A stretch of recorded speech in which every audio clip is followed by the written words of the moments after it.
Thank you. Yeah, we'll see how great the ideas are. Yeah, firstly, thanks to DPIRD for the opportunity to represent AASP today, and to the Haggertys this morning for the opportunity to go on your farm. It's always good to see. So just a quick introduction of myself. I'm not a scientist, a researcher, and I'm not a salesman either anymore. So I have had a long history on the retail side in agriculture, and at the start of this year moved back from the eastern states, where I was most recently involved in a soil lab as an owner. So I've got a bit of background in soil, but not from a university degree, more from a practical degree. So I've dealt with farmers, as I said, in an advisory and a retail role for 20 years. And this year I came back to WA and started my own agronomy business up, and as part of that AASP you're a client. And when I left South Australia last year and came back, one of the things I wanted to do for my clients was how can we grow better and more consistent crops. So I'm based in Narrabeen, so we're in a low rainfall zone. We have challenges. If it's not a drought, it's a frost like we've just experienced, or it's a dry start, or it's always something. And I knew that coming back, we had to get some more consistency in our production, and we also can't just have soils that aren't getting cropped just sit there and what we call a wheat belt pasture, which is capeweed and ryegrass and radish. We need to do something about it, and I just happened to come across the Australian Soil Planners, and they were looking for someone to take on a role in Western Australia, which I do part-time in conjunction with my business. So as introductions, Australian Soil Planners been around for a long time, got lots of clients throughout Australia and internationally. So I'm sort of delivering this presentation on behalf of our technical director, Martin Hockey. So it's his presentation, but I'll put my spin on it from an agronomist perspective as to how to make a change, because I think you're not going to go back to your farm tomorrow if you're a farmer and switch systems like that, because it takes time, and then you got to understand it. So that's where we're at. So some facts that we all know this. You get presented with this stuff every day about the reasons that we need a change, and this carbon market's been coming for some time now, and there's more money getting put into it than anyone probably could believe at the moment, and it's coming and it's not going away. So growers, whatever system you're in, it doesn't matter. Everyone's different and everyone's got a different risk appetite, but the fact is I think everyone knows they've got to be doing something in this space, whether it's simply understanding your carbon footprint, making yourself ready so you don't get excluded from markets. I don't think there's going to be any premiums for it, unfortunately, but I think there's going to be you're not going to be able to sell grain into certain areas, or sheep, or whatever it happens to be, or meat. So whether you're full cropping and full bore with inputs, you still need to be across this, or whether you're in a system like we saw this morning. So AASP started 20 years ago nearly, consultancy business focused on soil health, and has grown, as you can see from there, globally, and we've got clients all around Australia on all different soil types, and from Western Australia, ranging from Caddo right out to the Eastern Wheat Belt, and then down into the Great Southern. One big focus of the group is that, obviously, as I said, every farm's different and every individual's different. That's the good thing about being human, that we're all different, and it's about data and trialling on your property, because what works on your property probably won't work on your neighbours, and that's because millions of things. So we're continually trialling things and gathering data and working out what's going to work best for the individual grower, and then take that information through the group through regular hookups and catch-ups, and focusing on at the end of the day, you can talk about being environmentally sustainable and everything, but if you're not sustainable financially, then you're not sustainable, because you're not going to be here next year to afford that risk. So some of that is about it's still all financially driven, whilst maintaining the best interest of the soil health, and obviously I think every farmer I've met holds that they're the custodians of the land at the moment, and they want to make sure that land's still viable for future generations, and AASP takes that view as well, and that it's about long-term planning, but about profitability along the way. So what does AASP do? As it put up there, it's really it's a how-to. So we're not actively selling; we're just actively advising. And then as part of that, now we're looking at markets and market segments that that clients can get into, and then obviously that broaches out to the wider farming groups as well, whether it's environmental stewardship, residue-free, or carbon certified. So I think AASP does have a ACCC certification on some of their programs, and I think it's the only one in Australia. So it's really good to see. And one of our grower clients spoke up at Northampton about this, and he's really active in this space. As I mentioned at the start, it's a gradual change. Things don't happen overnight, and so like anything, the first focus is you've got to want to do it, because if you don't want to do it, then it's not going to happen.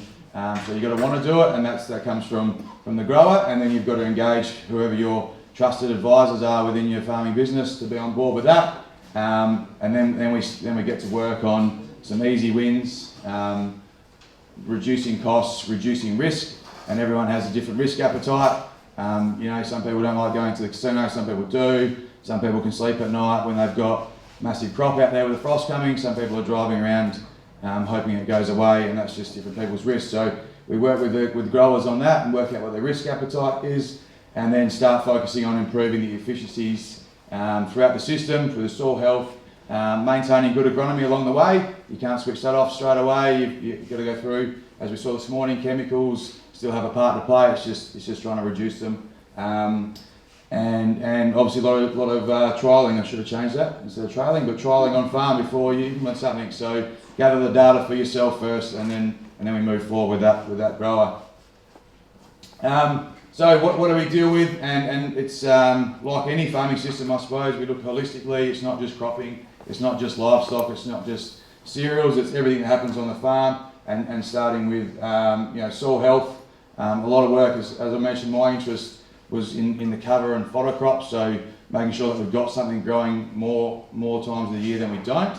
And obviously we know that can be a challenging environment out here, when some years we only end up with 80, 90, 100 mils. It can make it hard to grow, but there's still opportunities throughout that season to plant. And I think if you go back to, off subject to this, but back in 2006, 7 or whenever it was, when the big droughts hit up north and there was dirt blowing everywhere, had they taken the opportunity on any rainfall event to put something in the ground for cover, it probably wouldn't have been that bad. So I think that's really important about, it's been spoken about all day, that it starts with growing roots, and to grow roots you've obviously be growing something. Getting the rotations right, important, and again come up today about, if you want to reduce your synthetic nitrogen, well, you've got to get some N in your system somehow, and that's through the use of legumes and getting the rotations right. Good genetics, continual testing, so making sure that, and through the AASP group, we do a lot of sap testing to identify and get the plant to tell us what it's lacking, and make changes for the following season. Increasing that organic matter, making the fertiliser efficiency changes, and again, I think we're going to be in a position in the next 12 months where you go back to the GFC, when fertiliser gets to where it is at the moment, that you're going to see more people look at these systems and changes, and hopefully adopt them for a lot longer, or for a lifetime on that property, and start removing any harmful chemicals and inputs, and obviously that reduces the risk and total spend. Soil health, so improving the soil structure and microbial activity is a key to starting with that. And as I said, you can't have a healthy soil if you're not growing something, so we've got to have healthy plants and make sure they're healthy as well, and getting roots growing is the first step.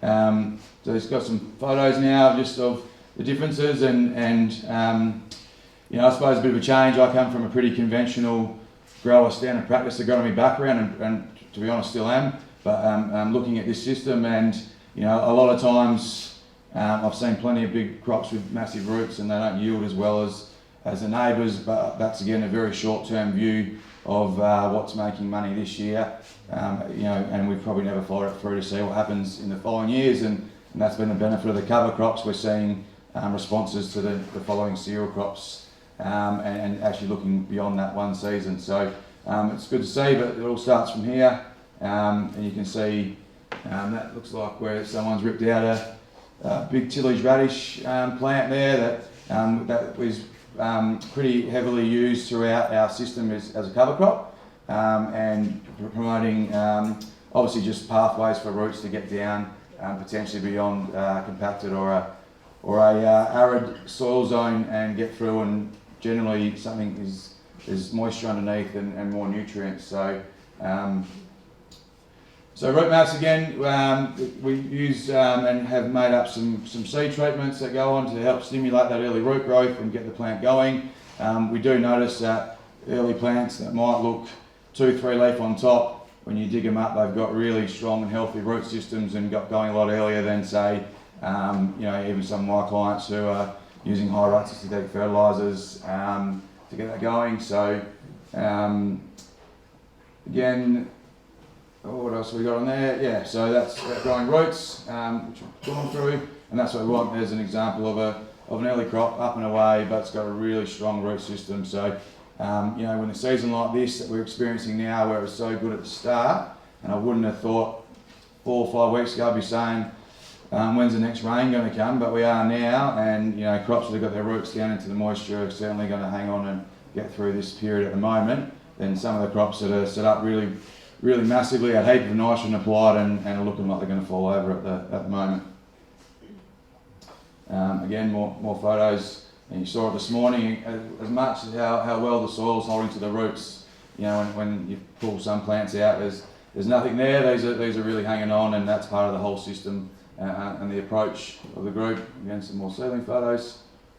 So rotations and talk about not just farming for this year, but farming for the long term is about looking at over 5-year rotation or even longer. Some guys have gone back to 1 and 3 within the group and running more livestock, which again comes into the diversification. So not too many in the group are 100% cropping, but there's a few, but they're getting diversity and reducing risk, which is what we're seeing with livestock. And at the moment, with the pricing of that, is pretty attractive industry to be in. So we set that up for them, and then as I talked about the cover crops, really important, and I can see massive growth coming in this. And I was at a trial site on one of my clients' place last week, which Murdoch Uni are doing, and finally there's some money getting invested in pasture crops and legume crops for low rainfall areas, so we can actually get some diversification into our rotations that are putting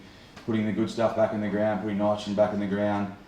So it's really good to see. They improve soil structure, obviously increasing functional carbon, giving root cover, ground cover. When you go into a dry seeding start and there's ground cover there's more retained moisture, the crop gets away a lot better than a bare paddock, and that's a challenge again in low rainfall areas to get guys away from fallows, which do retain moisture, but then it does break down other things and probably creates a whole other set of issues that are not seen beyond that initial crop.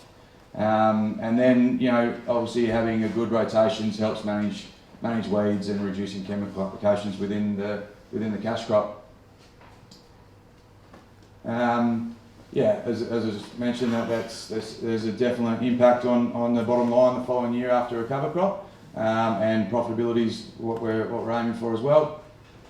So here you go, some tillage radish there, and it's pretty impressive what they're doing, and seen some fantastic tillage radish this year, earlier in the year up at Cadoo, and I was down at South Coolin yesterday, soil testing actually for a prospective carbon project, and he made me drive through his tillage radish crop, which was about this high, so the poor little Hilux just got through it, but it's pretty impressive what it's doing, and it'll be really good to follow that through for the next few years and see what it does to the soil and the following crops.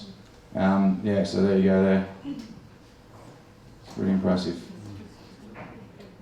And it's obviously a good source of feed. We try and get the cover crops in early. You go in that March period, so you've got some feed if we do have a dry start, or once seeding kicks in and everyone's on a tractor 24/7 and a little bit of focus goes off the livestock, you can lock them up and know that they've got some good tucker.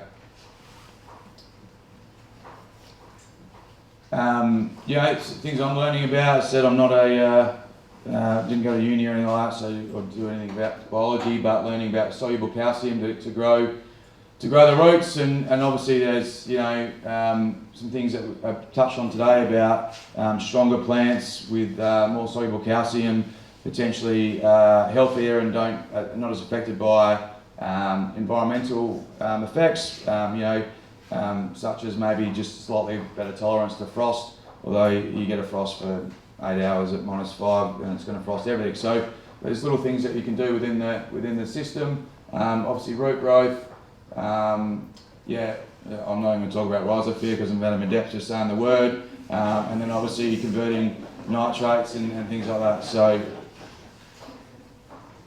and we see, it's hard to diagnose calcium deficiency because I've never seen a result from any test come back with deficiency, generally speaking, apart from maybe canola. But what you don't pick up is from a test, but you can do visually, is obviously poor root growth, and you won't test for cell density and things like that. But again, you can only go on what clients see, and what they see is when there's good calcium in the system, they don't have these things are not poor, they're positive. So it's a good thing for the system. Obviously testing the plants, I spoke about before that we start with soil testing as a benchmark, and then we really move on from there and look at what the plant's telling us. Someone mentioned it before, and it probably happens out here about livestock are good as well for if they've got a group of nutrients, or they'll tell you what they need and what's probably lacking in the soil. Well, looking at your plants and testing them also does, and this really comes from years and years of refinement and years of lots of tests coming through to allow programs to be optimised, and that's the incremental changes that we make every year to our growers. Phosphorus again, if you want to improve the P availability, would increase the phosphorus stored in the organic matter, and that excessive use of P can lead to a reduced P being stored. I'm learning this myself because you can get a soil test that's low on P, you put more P on and it responds, but how does that work in the whole nutrient cycling? And this is what we go through the group. We use a lot lower P levels than what would be grower standard practice, and don't see a massive reduction in the ultimate yield. So we do total P tests and then follow up with plant tests. Again, nitrogen efficiency, that's the biggest, it's probably the biggest cost in a lot of farmers' businesses. It's also the biggest, the cause of losing carbon and whatnot. So really focusing on eliminating nitrogen from our system. So we generally take urea, say, back to zero, minimise UAN, use SOA as a form of nitrogen in our systems, but ultimately through diversifying rotations we aim to get away from any applied nitrogen, although that doesn't lend itself to all soil types, but as a general rule that's what we're aiming for. And again, heading into 2022, urea at $900, some talk going on $1,000 a tonne. Any nitrogen you can make yourself is a significant savings. Generally, we have a hybridish system in WA from where it started, which was full liquid. Now we use granular MAP in conjunction with a liquid injection, and the guys have all got pumps on them so they can push through this. It's almost sludgy than the liquid, but what it does is it gives them the ability to add in lots of nutrients and soluble calcium and other inputs that increase that early root growth and nutrient efficacy, and allows for lower P inputs and better nitrogen utilisation. So again, a bit like we saw this morning, reducing costs, reduce your risks. So obviously you sleep easier at night and you get a season like this and it comes through. So some things to take home: sustainability and conservation, all about the money. So you need to be in the black to be green. Soil is a living, breathing thing. It needs to be supported to support your business. Obviously, high-cost businesses are just more risk, and there's, as I said before, people have got different risk appetites. And focusing on profit, not turnover, I think that's a big one that it's really good. I think everyone likes going to the pub and saying that they grew 6-tonne crop, but at what cost did that come versus a 2-tonne crop that costs you not much. So, I know I take profitability over turnover anytime I can. So yeah, that's it from me. Like I said, I'm based down in Narrum, and if anyone's got any questions, hopefully not too hard ones, but I can try and answer them. feel free. We've got a website, we've got Instagram, we've got whatever.